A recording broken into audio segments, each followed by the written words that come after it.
não sabemos o paradeiro dele. Mas Deus abençoe, ajude. Né?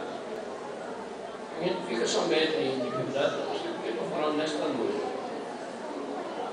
Pessoas que me perguntaram, quem sabe é Deus e pessoas que vieram militar. Eu dei pregador, já tem notícia dele? Também não.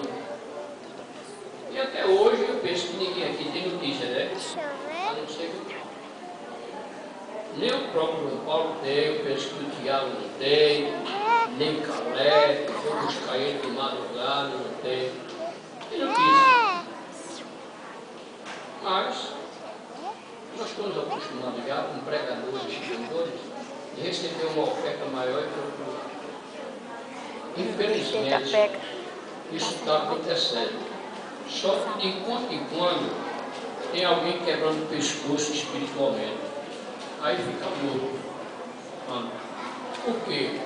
Promete e não cumpre. E olha que está a palavra do cristão. Falo isso porque é o prefeito convite, nós vamos agora orar, agradecer a Deus por tudo que Ele nos tem feito. Agora, pode ficar certo do que eu vi nesta noite.